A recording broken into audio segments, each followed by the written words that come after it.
Welcome to the Leo. Jaganmohan Reddy పత్రికకు ఒక అలవాటు ఉంది. ఏదైనా విషయంలో వాళ్ళ మనుషులు దొరికిపోతే వాళ్లకు ఆ పార్టీకి ఎటువంటి సంబంధం లేదని చెప్పటంలో ముందు ఉంటుంది. దీనికి గతం నుంచి కూడా అనేక ఉదాహరణలు ఉన్నాయి. ఫర్ ఎగ్జాంపుల్, వైసీపీ హయాంలో న్యాయ వ్యవస్థ మీద, న్యాయమూర్తుల మీద అత్యంత నీచమైన, దారుణమైన భాషలో వైసీపీ సోషల్ మీడియా మాట్లాడితే వాళ్ళ మీద కేసు నమోదు చేయాలని కేసును సిబిఐకి అప్పగిస్తే సాక్షి పత్రికలు ఏం రాశారో తెలుసా? ఆ పోస్టులు పెట్టిన వాళ్ళకి వైసీపీ సోషల్ మీడియాకి ఎటువంటి సంబంధం లేదని చేతులు దులిపేసుకుని, సరే తెర వెనక మళ్ళీ వాళ్ళనే కోర్టుల్లో వాళ్ళే కాపాడటానికి న్యాయ సహాయం చేశారనుకోండి, అది వేరే విషయం. అంటే వాళ్ళకి మాకు సంబంధం లేదని చేతులు దులిపేసుకున్నారు అక్కడ. సరే, అది అయిపోయింది కదా అనుకుంటే, ఇటీవల లడ్డూ స్కామ్కు సంబంధించి, ఆ కల్తీ లడ్డూకు సంబంధించి ఎవరైతే మాజీ టీటీడీ చైర్మన్ వైవి సుబ్బారెడ్డి ఉన్నాడో ఆయన పిఏ చినప్పన్న అడ్డంగా దొరికిపోయాడు. మన అందరికీ తెలుసు. సిట్ అధికారులు దాన్ని గుర్తించాడు. అబ్బెబ్బెబ్బే, అసలు చినప్పన్న పిఏనే కాదు, ఆయనకి వేరొక వ్యక్తి దగ్గర ఎక్కడో పిఏ కొంతకాలం వైవి సుబ్బారెడ్డి దగ్గర పనిచేసి మానేశాడు, కానీ ఆయనకు పిఏ కాదు అన్నాడు. బట్ తీరా డీటెయిల్స్ మొత్తం తీస్తే ఏమైంది? ఆయన టీటీడీ చైర్మన్గా ఉన్న సమయంలో చినప్పన్న పేరు మీద వేల దర్శనాలు ఇప్పించినట్టుగా 5 ఏళ్లలో బయటకు వచ్చింది. మరి పిఏ కాని వ్యక్తి దర్శనాలు ఎలా ఇప్పించాడు? సో అదొక రకమైంది. అలాగే ఇప్పుడు నిన్న జగన్మోహన్ రెడ్డి పిఏ నాగేశ్వర్ రెడ్డి అవినీతి మొత్తం కూడా బయటపడింది. 100 కోట్ల విలువైన ఆస్తులు, కార్ల షోరూముల్లో వాటాలు, అలాగే సాఫ్ట్వేర్ కంపెనీల్లో వాటాలు, 2 కేజీలకు పైగా బంగారం, 20 కోట్ల రూపాయల లావాదేవీలు, దాంతోపాటు 3 రాష్ట్రాల్లో స్థిర చర ఆస్తులు ఉన్నాయి. ఇవన్నీ కూడా అధికారులు బయట పెడితే పాపం సాక్షి మీడియాకి మళ్ళీ ఒక పెద్ద చిక్కు వచ్చి పడింది. దాంతో ఏం చేశారంటే, ఈ పర్సనల్ అసిస్టెంట్ అంటే వ్యక్తిగత సహాయకుడిని పొలిటికల్ అసిస్టెంట్గా మార్చేశారు. పర్సనల్ అసిస్టెంట్ కాదంట, పొలిటికల్ అసిస్టెంట్ అంట. పొలిటికల్ అసిస్టెంట్గా మార్చేశారు. అసలు కాదంటే కాండ్రించి మొహం మీద వస్తారని చెప్పి భయం వేసి, సోషల్ మీడియాలో అప్పటికే కేఎన్ఆర్ అనే వ్యక్తి అందరికీ తెలుసు కాబట్టి మొహం మీద వస్తారనే భయంతో దాన్ని పొలిటికల్ అసిస్టెంట్ అని పాపం రోత మీడియాలో ఒక కథనాన్ని రాసుకుంటూ వచ్చారు. అంటే వీళ్ళు చూడండి, ఇది ఎక్కడితో ఆగల. మీకు లిక్కర్ స్కాములో బాలాజీ గోవిందప్ప, ఈ పేరు మీరు వినే ఉంటారు కదా. ఎవరి బాలాజీ గోవిందప్ప అంటే భారతీ సిమెంట్స్లో శాశ్వత డైరెక్టర్. భారతీ సిమెంట్లో శాశ్వత డైరెక్టర్. సరే, రఘురామ్ నుంచి ఆ సిమెంట్ను లాక్కుని తర్వాత భారతీ సిమెంట్గా మార్చారు, అదంతా స్టోరీ వేరే. 2010 నుంచో 15 నుంచో మొత్తానికి అందులోనే శాశ్వత డైరెక్టర్గా ఉంటున్నటువంటి బాలాజీ గోవిందప్ప ఏం చేశాడు? లిక్కర్ స్కామ్లో రాజు కసిరెడ్డితో కలిపి ఈ ముడుపులు మొత్తం ఎలా సేకరించాలి, ఎలా రూటింగ్ చేయాలనే దాంట్లో కీలక నిందితుడు. పారిపోయి పరారీలో ఉంటే దేశం మొత్తం కూడా పోలీసులు గాలిస్తే కర్ణాటకలోని ఒక అటవీ ప్రాంతంలో తలదాచుకుంటే పట్టుకున్నారు పోలీసులు బాలాజీ గోవిందప్పని. తర్వాత జైలుకు పంపారు. అప్పుడు భారతీ సిమెంట్ ఏం చెప్పిందో తెలుసా? అప్పుడు సాక్షి ఏం రాసిందో తెలుసా? ఆయన భారతీ సిమెంట్కు చెందిన వ్యక్తి కాదు, ఏదో ఫ్రెంచ్ దేశానికి చెందినటువంటి ఒక కంపెనీకి చెందినటువంటి వ్యక్తి తప్ప మా భారతీ సిమెంట్స్ వ్యక్తి కాదు అన్నారు. కానీ ఆయన ఆ భారతీ సిమెంట్స్కి శాశ్వత డైరెక్టరు, కానీ భారతీయ సిమెంట్కి చెందిన వ్యక్తి కాదని చెప్పి ఫ్రెంచ్ దేశాన్ని తీసుకొచ్చారు. ఇండియాలో ఉన్న దేశానికి సంబంధించి అయితే ఆ కంపెనీలు ఖండిస్తాయని భయం వేసిందేమో. ఎందుకంటే ఒక అవినీతి పరుడిని ఆ కంపెనీకి చెందిన వ్యక్తి, ఈ కంపెనీకి చెందిన వ్యక్తి అంటే ఊరుకుంటారా? ఊరుకోరు కదా. అందుకని ఫ్రెంచ్ దేశం నుంచి ఒక కంపెనీ పేరు తీసుకొచ్చి ఆ కంపెనీకి చెందిన వ్యక్తి అన్నారు. మరి ఫ్రెంచ్ దేశానికి చెందినటువంటి వ్యక్తికి లిక్కర్ స్కామ్లో ఏం పని? ఫ్రెంచ్ దేశానికి చెందిన వ్యక్తి అయితే లిక్కర్ స్కామ్లో ఏం పని గోవిందప్పకు? అంటే ఇలా అడుగడుగున దొరికిపోవటం, తప్పించుకోవటం. మీకు జులాయి సినిమాలో బ్రహ్మానందం తెలుసు కదా, బ్రహ్మానందం క్యారెక్టరు. పాపం ప్రతిసారి దొంగతనం చేయాలని విశ్వ ప్రయత్నం చేస్తాడు, కానీ వెంటనే దొరికిపోతాడు. పాపం సేమ్ సిచ్యువేషన్ ఇక్కడ కూడా అంతే. సేమ్ సిచ్యువేషన్ అంతే. గతంలో సోషల్ మీడియా మాకు సంబంధం లేదన్నారు, కానీ వాళ్ళే కాపాడుకుంటూ వచ్చారు.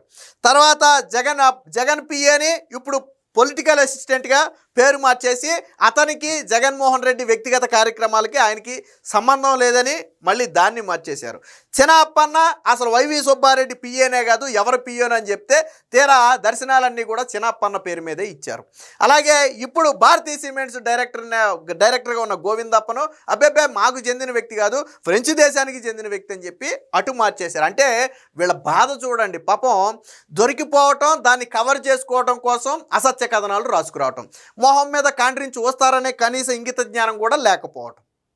సో ఇది వీళ్ళు చేసేది. దీనికి సంబంధించినటువంటి వార్త ఒకటి వచ్చింది, ఒకసారి చూద్దాం. జగన్ మీడియాకి ఎంత కష్టమో, అబద్ధాలు, బొకాయింపులు, అడ్డగోలు రాతలు. బాలాజీ గోవిందప్ప నుంచి కేఎన్ఆర్ వరకు అదే వరుస. భారతీ సిమెంట్స్ లో గోవిందప్ప శాశ్వత డైరెక్టర్, మద్యం కేసులో అరెస్టు కాగానే కాదంటూ కథలు.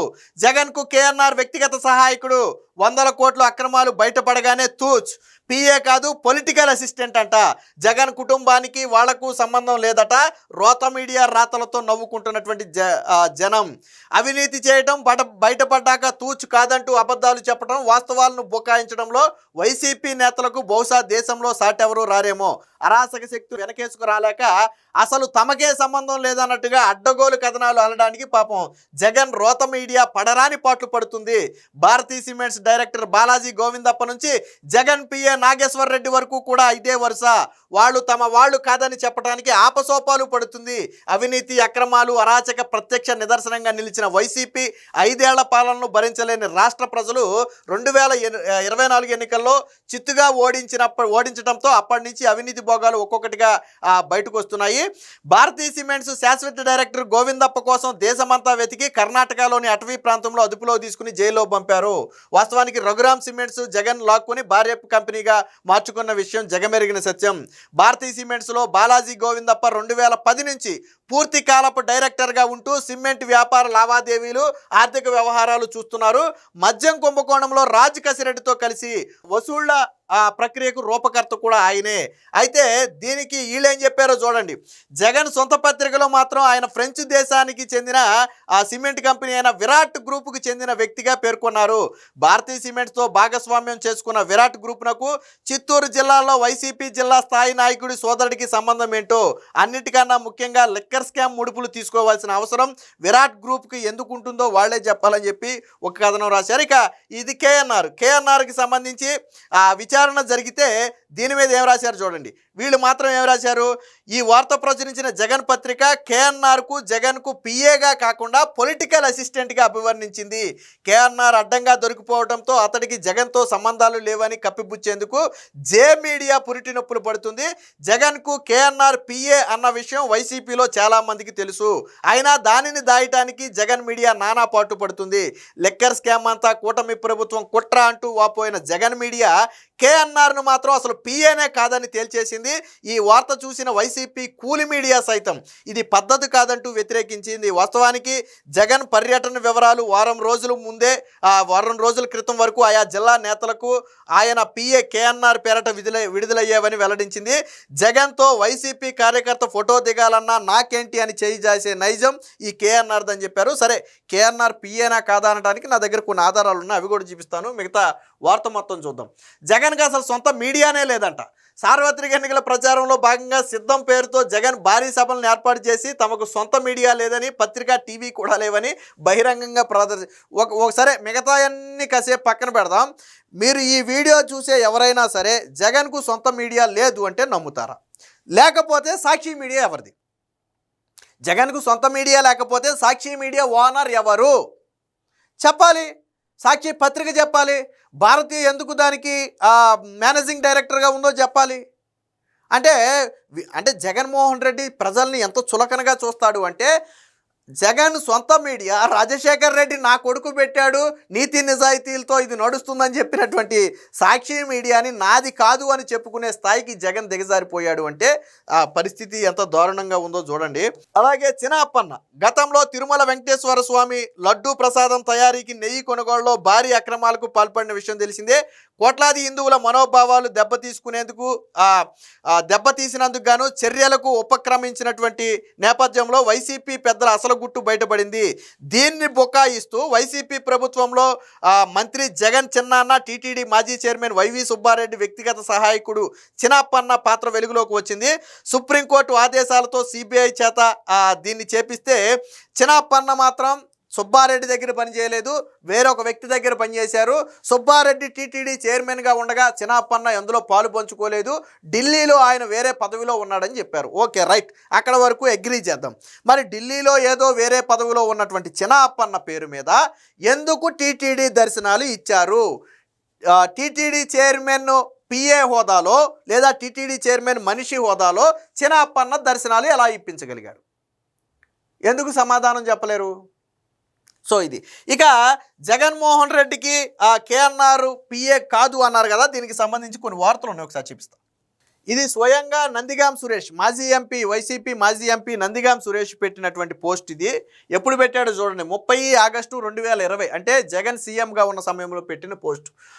ఏపీ సీఎం జగనన్న గారి పిఏ కేఎన్ఆర్ అన్నగారికి హృదయపూర్వక జన్మదిన శుభాకాంక్షలు. ఈ వ్యక్తే ఆ కేఎన్ఆర్. సో ఇక్కడ ఏమని రాశాడు? జగనన్న గారి పిఏ కదా ఒకటి. ఇక్కడ చూడండి, ఇది కూడా వైసీపీ ఎవరో శంకర్, వైఎస్ఆర్సీపీ భవానీ శంకర్ అని చెప్పి ఏదో వైఎస్ఆర్సీపీ జగనన్న వ్యక్తిగత కార్యదర్శి పిఏ నాగేశ్వర్ రెడ్డి గారికి హృదయపూర్వక జన్మదిన శుభాకాంక్షలు. అదేంటి వ్యక్తిగత కార్యదర్శి పిఏ అని రాశాడు? పొలిటికల్ అసిస్టెంట్ అని రాయాలి కదా, పొలిటికల్ అసిస్టెంట్ అని రాయాలి కదా. ఇక్కడ ఏమని రాశాడు? వ్యక్తిగత కార్యదర్శి పిఏ నాగేశ్వర్ రెడ్డి. ఇది ఎప్పుడు వచ్చింది? 30 ఆగస్టు 2025. అంటే జగన్మోహన్ రెడ్డి ఓడిపోయిన తరువాత కూడా ఒక వైఎస్ఆర్సీపీ వ్యక్తి పెట్టినటువంటి పోస్ట్ ఇది. మరి ఎలా రా పర్సనల్ అసిస్టెంట్ని, వ్యక్తిగత సహాయకుడిని పొలిటికల్ అసిస్టెంట్గా మార్చేశారు? ఇక్కడతో అవలా. సో ఇక్కడ కూడా చూడండి, ఇక్కడైతే ఒక పెద్ద మ్యాటరే రాశారనుకోండి, అది వేరే విషయం. జగనన్న పిఏ ప్రతిపక్షం నుంచి జగనన్నని కంటికి రెప్పలా కాచుకుంటూ సీఎం అయ్యాక కూడా జగనన్నకి చేదోడుగా ఉంటున్న కేఎన్ఆర్ అనుకు జన్మదిన శుభాకాంక్షలు అని చెప్పి అక్కడ రాశారు. చూడండి, జగనన్న ఎంపీగా ఎన్నికైన మరుక్షణం నుంచి పిఏగా విధులు నిర్వహిస్తూ పెద్ద ఆయన మరణం తర్వాత ఓదార్పు యాత్ర మొదలు ఈ రోజు వరకు ఒక్కరోజు కూడా జగనన్నని వదలకుండా అనుక్షణం ఆయన సేవలో నిమగ్నమై రోజు కొన్ని వందల ఫోన్ కాల్స్ తీసుకుంటూ ఎంతో ఓపికతో అందరితో మాట్లాడుతూ జగనన్న యొక్క ఆజ్ఞలు తూచా తప్పకుండా పాటిస్తూ ఎంతో సమన్వయంగా ఉంటున్నటువంటి, ఎవరిని నొప్పించినటువంటి, అందరి మన్నలను పొందుతున్నటువంటి, చిరునవ్వులు చిందిస్తున్నటువంటి అని చెప్పి ఒక పెద్ద స్టోరీ రాశాడు. మరి ఇక్కడ వందల ఫోన్ కాల్స్ ఎందుకు తీసుకున్నాడా పిఏ కాకపోతే? జగన్ పిఏ కాకపోతే పొలిటికల్ అసిస్టెంట్కి ఎవడయా ఫోన్లు చేస్తారు? జగన్ పిఏ కాదా? ఇక్కడ ఏమని రాశాడు చూడండి, ఏమని రాశాడు ఇక్కడ. ఇది వీళ్ళ బ్రతుకు. ఇది ఇంకొక వార్త. ఇది ఎవరో పాపం నాగేశ్వర్ రెడ్డి అన్నంట. ఇక్కడ కూడా సీఎం జగనన్న గారి పిఏ కేఎన్ఆర్ అన్నని చెప్పి ఫేస్బుక్లో ఎవరో పెట్టుకున్నటువంటి వార్త. అంటే వీళ్ళు పిఏని పొలిటికల్ అసిస్టెంట్గా మార్చేశారు అంటే వీళ్ళదేం పత్రిక నాకు అర్థం కావట్లా.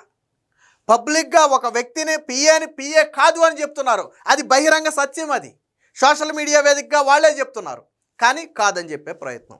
అంటే ప్రతిసారి దొరికిపోవటం, దాని మీద బురద జల్లుతున్నారని తెలిస్తే వెంటనే కప్పిపుచ్చే ప్రయత్నం వైసీపీ నైజంగా మారింది. ఇక సాక్షిలో వచ్చే కథనాలు అసత్య కథనాలు అనడానికి ఇదే ఒక ఉదాహరణ. Please subscribe to Leo news for more videos.